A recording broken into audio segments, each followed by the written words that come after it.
If we look at market caps, Nvidia is $5 trillion today. All of crypto combined is about 4. We had as big of a meltdown as COVID's crash, as the FTX bankruptcy for a random tariff tweet. I thought that was kind of an interesting bet. I think the total premium was slightly over $1 million.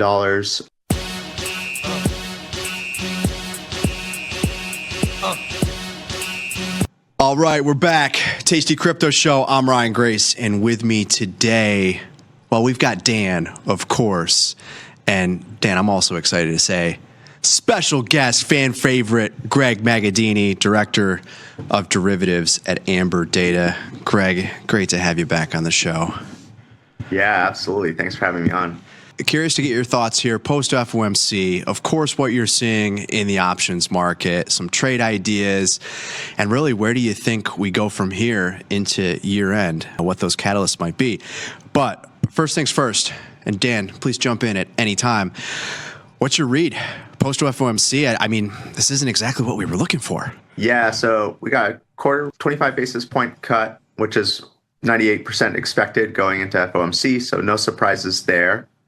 And then Federal Reserve Chairman Powell said, December is not a foregone conclusion of another 25 basis point cut, which was kind of expected by the market because in September they projected that in the dots. So I think that's a little bit of the hawkish tilt. But we also have a pausing of quantitative tightening. So, in crypto, it's very common to hear about the Federal Reserve prints money. That's not quite the whole story. Quantitative easing is printing money and then buying securities. So that adds liquidity. But as those securities mature, that money comes back out of the system. So it's like sterilized money printing, so to speak. So pretty much after 2020, the Fed balance sheet kind of exploded higher and they've decided to let the securities mature and the liquidity come back out of the system. So I think the Fed balance sheet hit something like, a little over $8 trillion, and now we're at 6.6 trillion. And the liquidity profile feels a little tight, so they decided to stop the maturing methodology to shrink the balance sheet, and instead, as securities mature, they'll recycle them into short-dated treasuries. So the balance sheet size will stay the same. I think that's the bigger picture. I think that's actually more important than 25 basis point rate cut. Now, Fed Powell has been very data dependent for a very long time. Obviously, the data releases due to the government shutdown are a little bit sporadic and less reliable and delayed or not released at all. So I think that's probably part of his reasoning. But we'll see what the market does. Obviously, stocks are at all-time highs, so it's a little bit hard to just want to cut rates again. It's not like the markets are crashing and he's trying to support the market. And then we'll see how the labor market sort of shuffles out. Obviously, inflation has been less scary than expected with tariffs. We didn't get sort of retaliatory tariffs from neighboring countries or countries across the world. And we've kind of gotten deals, especially like recently in Asia, being worked out. And so I think that's sort of resolving itself in terms of the inflation picture. We see oil constantly go lower. Oil's been weak. That's been helping regular CPI stay lower. So I think there's a lot of reasons why the Fed is maybe punting the December 25 basis point cut. And so the market reacted sort of accordingly, so to speak. Yeah, I agree with you, though. I think the bigger piece here is the end of the quantitative tightening policy in December, which arguably then brings the Fed back into the market as a buyer versus letting those bonds mature and not reinvest the coupon payments. And so maybe then, ultimately, what does that mean for people in terms of how do you think about this? Would you agree that it's generally liquidity positive, where if you have the Fed kind of back in the market in that sense, it might free up some flows or just some liquidity from your primary dealers or some of your financial institutions that maybe otherwise would have been some buyers of that debt? The Fed kind of steps in and plugs that hole. Is that the right way to think about it? Yeah, that's how I like to think about it. And so it just reduces sort of the squeeze in very short-dated rates and overnight rates for repo markets. The last that I read, I'm not an expert on repo markets, but the last that I read was that the repo collateral was more expensive than sort of the Fed funds rate. So it's not a fun position to be in if you're in that front end of the curve and you need liquidity. So you're just kind of paying out money to find that liquidity. So I think that's part of the tightness story. And then doing or pausing essentially the reduction of the balance sheet, I think is a good sign. So in my mind, the liquidity profile is very bullish for crypto and hard assets, gold, silver, all that good stuff. But obviously we have some counterflows in crypto. We have this 4-year cycle. The last 4-year cycle peaked November 2021. So we're kind of approaching those dates. And the idea here is that as we go in like a little past halving, people get very positioned long because the supply of issuance every block is reduced by 50%. So that's kind of a bullish catalyst to get long. And about 12 to 18 months later, everyone's positioned long, and that's kind of ends up being a short-term top. So we had IBIT, we had a lot of institutional buyers get into the market. We've had essentially like one of the best ETF debuts in 10 years. One of the fastest growing ETFs in terms of inflows and volumes, and one of the most actively traded options in the market on top of IBIT, now currently sitting neck and neck with Deribit in terms of flows. So if positioning is any indication, we had some of that positioning going in. So I do think there's kind of two offsetting features here. The macro liquidity profile, which is for the most part constructive minus today's maybe negative surprise. And then we have sort of the traditional crypto cycles, which admittedly, those are so predictable. I have a hard time believing that they'll stick around forever, but it looks like people are still trading that 4-year cycle. Yeah, I want to hop in on that narrative real quick because there's a lot of talk, especially if you follow, seasoned investors in crypto, that the 4-year cycle is not, it's kind of fading, right? Because the market structure has changed, right? If we think about last cycle, that 2021 peak, what happened? We had this Terra Luna blow up, these kind of fake, Celsius, FTX, some of these like big blow ups happened because people were levered up and sort of there wasn't that clarity around regulation. There wasn't the ETF. So there's some argument there that given the ETF, given the institutional flows, given some of the regulatory clarity, 4-year cycle is not something that is true anymore. And, I wonder what your thoughts are on that, given the macro setup. And then, I don't know. I'm kind of in a weird spot because I do think we're toward the end of the cycle, but I don't necessarily see any massive leverage or fraud or any of this in the system, right? So we're just range bound. So maybe that's it. Maybe it's just kind of like Bitcoin ranges for a little bit until we break out again, No, it's going to blast off. Yeah, see, Ryan's on a totally different. Ryan's in like has the most crazy delta positive view that IBIT and Bitcoin's going to go crazy. But I just wonder, what are your thoughts here? What are the catalysts? Yeah, I think that's a great point. So Ryan, to your point, sort of the 5 sigma right tail risk, I definitely think is a probability, at the very least, worth hedging out to own at least some units here at the tails, just in case we get hey, all the G20 countries are deciding to buy Bitcoin on their balance sheet and underpin their fiat currency with Bitcoin or something of the like. That can definitely, 4x it in 3 days type of deal. So I think that risk is real, and I wouldn't want to be on the wrong side of that scenario. But in terms of the trends that I'm seeing, if I just jump to these charts here, I do think overall the picture is bullish.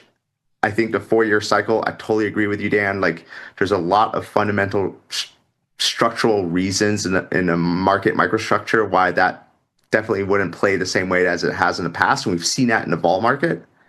But if we look at this chart here, I think there's great ways to structure trades. So we had the October 10th, essentially like liquidations meltdown. To me, that meltdown definitely showed a little bit of froth in the market. We had as big of, at least market cap adjusted, big of a meltdown as COVID's crash, as the FTX bankruptcy for a random tariff tweet threat that moved the market 12%. So that sent vol spiking higher. But if I look at the trend since the beginning of the year, as people have been trading IBIT, so IBIT options launched in November of 2024, as that has come online, we've seen a structural decline in volatility for Bitcoin. And I think that trend continues. So this, to me, is a momentary pop. It's a great opportunity to essentially structure a long delta, short vol, and then, if you're doing the short vol side, maybe just buy those cheapies, like one delta options just in case we get the Ryan scenario, just to make sure you don't get run over on the crazy right tail risk. But I think my base case scenario, looking at the data, is still a grind higher. So if I just kind of go through a couple charts here, obviously we can see the spot vol correlation. It was really driven by the October 10th sell-off. That's sent vol a lot higher, just as the orange line. And then we can see the blue line, which is spot prices crashing. And we can see here on the scatter plot, really the most recent 25 days are really dominated by that negative spot vol correlation. But what I think is really interesting is if we look here at the term structure, volatility, we went into backwardation briefly, but we're still kind of relatively flat for the most part. We can get into a steeper contango if vol comes in at any shape.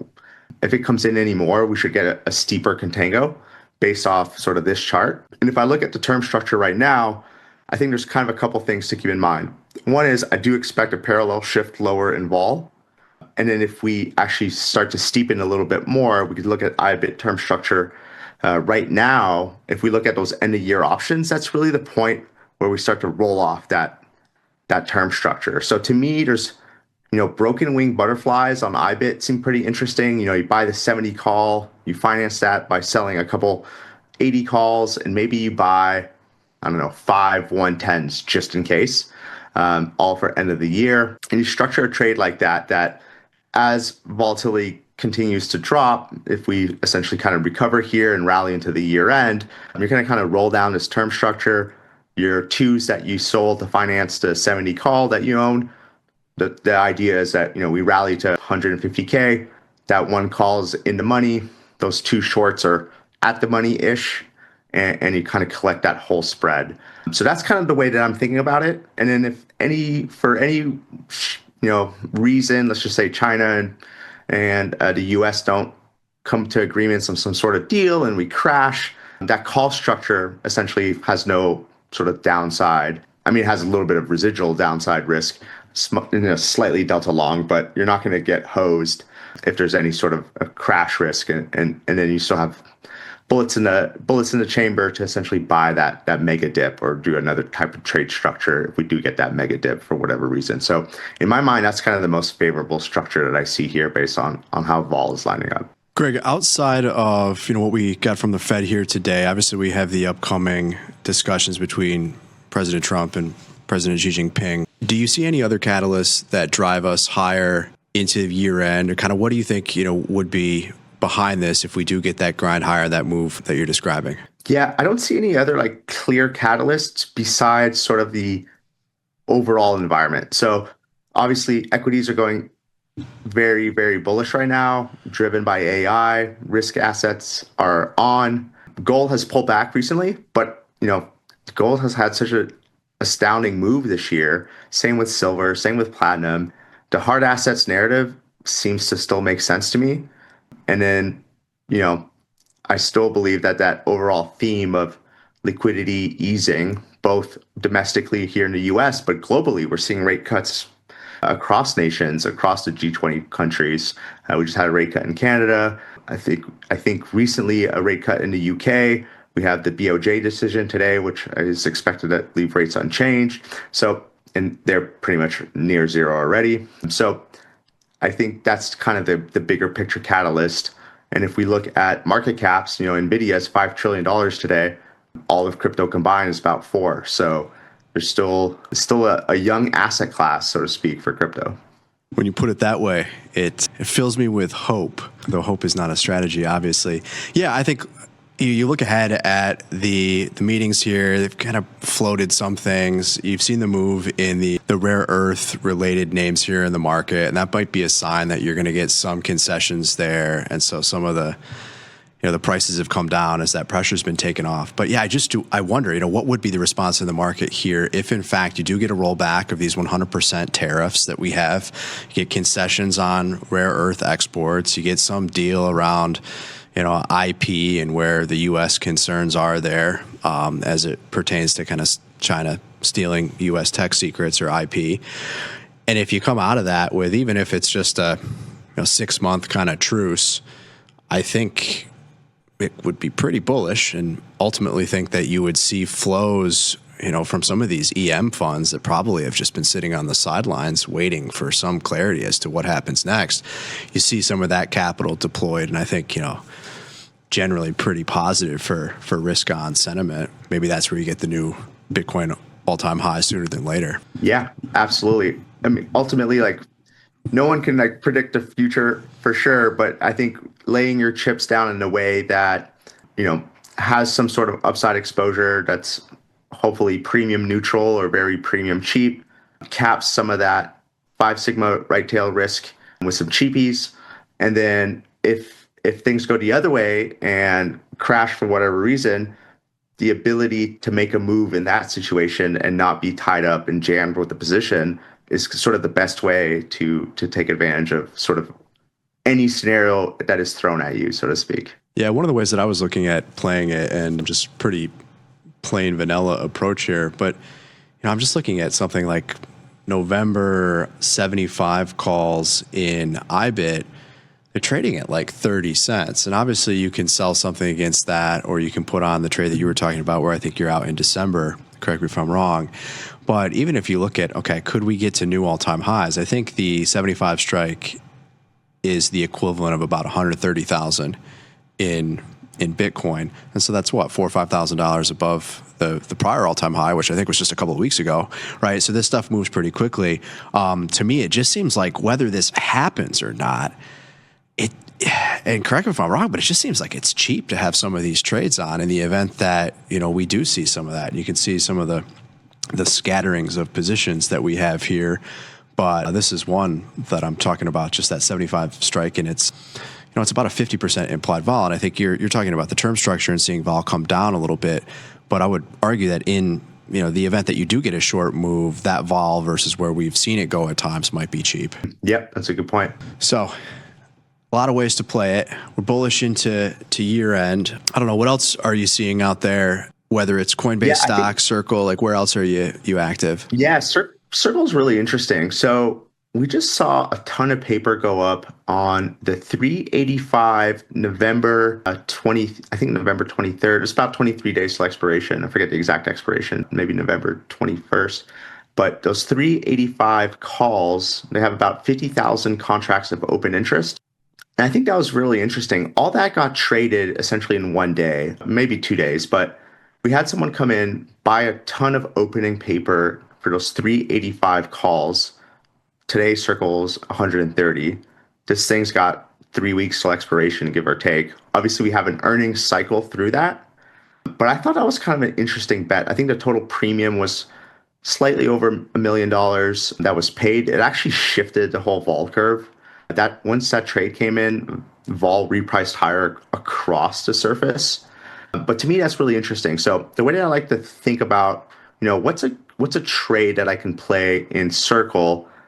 Obviously, I'm essentially long-term bullish Circle. I think the current business model is at the model of Netflix mailing out DVDs, but the broader picture is Netflix streaming. And I think, Circle could be the cash of the future in a lot of ways.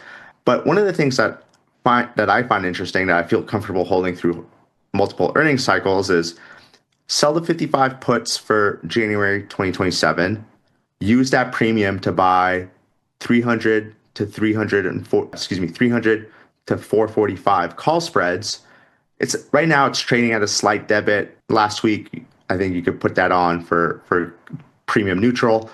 But that's a really interesting trade. So it's about, a little over a year out. Worst case scenario, you get assigned at $55 a share on Circle, but that's essentially a built-in 3-to-1 risk reward, because Circle can go to zero and you lose $55, or Circle can go to 450 and you make $145. So that's essentially, give or take, 3-to-1 built in. And if Circle does nothing, that's fine. Let the premium all roll off. But that's an interesting type of trade, especially when you see someone buying 3-week paper or one month paper when they put the trade on for the 385 calls. I don't know. That just seems like either someone doesn't know what they're doing or someone knows exactly what they're doing. Somebody knows something. They always know something. Do you think that's not like a hedge or something? Like, do you think there's got to be like another side to that trade, right? Like, why would you just go and buy? if it's a sophisticated player, would you just go buy those deltas? Like that just seems weird. So if it was like part of a spread, I wouldn't expect vol to react across the surface the way that it did. If they're selling some other paper against it, but the way that this completely shifted a lot of the volatility premium. I mean, maybe they're shorting the shares against it. But That's what I was thinking. Like maybe they were short the shares against it, and this is just kind of like their hedge, Yeah, that seems kind of a funny hedge to me though, because you're essentially like shorting shares with the one delta options that are really not going to give you any protection. I mean, over the next month we can rally to 250, and then your hedge just expired worthless, and you just got hosed on the shares on a rally. So I don't know. It's interesting. Yeah, that's a good point. Something to take a look at, because that seems unusual. I'm going with somebody knows unusual. something. This is going to explode higher. We're not bullish enough, guys. Let's go. Greg, really quickly, I don't know if I had the right example up for the trade idea, but you were talking about selling the 55 put in January 27. So that's 443 days out, and then buying the 300, was it 300, 345 or 300, 400 call spread? 300, 445. 445. Okay. So if anybody wants to follow along with that trade idea, 445 takes us all the way to the bottom of the screen. And there we go. So obviously pretty wide market. A market's closed right now, but the mid price that we have, at least on the screen, it'll change tomorrow morning, is $1.78. Yeah, nice return there in terms of, your max loss. Obviously, if Circle goes to zero, I don't think anybody is calling for that here. But your buying power is probably the better way to look at this. Buying power of about $2,000 here on a one lot, and your upside max potential profit, as you mentioned, all the way up is a little bit over 14,000. Yep. And to me, like that type of trade, that's like really a built-in 3-to-1 risk reward, where if you lose, you can get assigned to shares. And like, if you want to own the shars, you get to own the shares. At 55. Yeah, not bad. Yeah. So you can take assignment and you wait it out a couple of years. If it's an investment, which is kind of the way that I'm thinking about it. But this is a great way to get that upside exposure without missing the train. But at the same time, if you're not trying to buy mid-range to where we are today, this is a great way to essentially sort of be on both sides of the tails. See, those are the setups that I love, especially with crypto related stocks, because I take the example of Coinbase back in 2022, 2023, right? Like it went public in 2021. I think it went public around $300-400 a share. And then post FTX, post Terra Luna, post that collapse, there was a real overreaction thinking that Coinbase wouldn't have a business, when if you were just in the space paying attention, you realize like how strong and how important this company is, especially for US financial services. The stock went down to $55, $40. I mean, that's like a full, to your point, investing, like I'll own that at $40 and wait until the market comes back, right? And I kind of see similar setup in Circle. I mean, I haven't dug into the business model. I don't think, I don't necessarily know that we're getting a huge blow up like we did last time. But to your point, if you think it is DVD, Netflix selling DVDs, maybe, there could be a pullback or something. You could get it under $100. You can get under $80. That seems, and hold it, because it is an important company. It is a really solid. I mean, US dollar coin is only going to get bigger, right? Stable coins are the future. So, picking that up at $55 a share and holding it is not a bad, idea. Yeah, exactly. It's one of those business models, how do you really call the true valuation? Right. The best that I can come up with is, what's the market cap? Market cap's about 30 billion. What else is 30 billion market cap? Dogecoin. Okay, what do I think is more valuable, Dogecoin or Circle? Right. I can think about it like that. Well, what about ETH? What's that market cap? $400 billion. Okay, well, if Circle is worth, let's say, a third of ETH because a ton of the transactions are USDC, blah, blah, blah, blah, blah, to put Circle at about $100 billion in some, in some universe, and there's your $450 a share right there. And I think you look at just growing stablecoin market cap across all chains, primarily ETH, but we're well over 300 billion now. I think we've talked about probably at $1 trillion sooner than later, end of this decade sort of thing. But you also look at within that the market cap or the share of the pie of on the USD side is increasing as well versus US dollar tether. So certainly more people adopting it and obviously to the benefit of Circle. But Greg, one more question for you from the chat. This comes to us from Steven. Any thoughts on strategy, MSTR, MicroStrategy, whatever it's called, MicroStrategy stock going into earnings? Going into earnings, no earnings plays per se. I continue to think like strategy is going to underperform. I also think these treasury companies, we kind of got to watch out for death spiral cycles. So I think strategy is well positioned. I don't think they're a death spiral catalyst. Their entry price is $74,000 a share on Bitcoin, or $74,000 a coin. But we have treasury companies that launched recently that bought ETH. Then we have treasury companies that are buying Solana. Then we have treasury companies that are buying SUI. And the more we go down sort of the altcoin trail with treasury companies, the more susceptible we are to a nasty pullback that forces the treasury company to sell coins to pay debt, or they can't refinance debt and they go BK. And now, under conservatorship, all the coins are sold. And then you kind of get this domino effect. I'd rather just own the coins. It's like when I'm trading gold, like everyone tries to outperform gold by buying the miners, and they always underperform gold. So just buy the gold is kind of how I like to think about it. It's more of a direct play, because otherwise it's kind of like adding another component of variance, and it's like a complex component of variance that I find less interesting. And I've talked about this before, but if anything, I like selling out of the money calls, like far out of the money calls on MSTU, especially because you have that 2x tracking error. And that 2x tracking error really pays off in high volatility assets. If something drops 50%, you have to rally 100% to break even. So that's even more compounded the crazier vol is. It's less important in something like a TBT where the treasury volatility is call it 12%. But if I look at Bitcoin volatility at 40%, then that's crazy. And then if I look at other DATs that have 2x ETFs, where the underlying volatility is higher, then that's even more true. So that's the type of trade that I think is interesting with the MicroStrategy complex. One last question for you, Greg. Put you in the hot seat.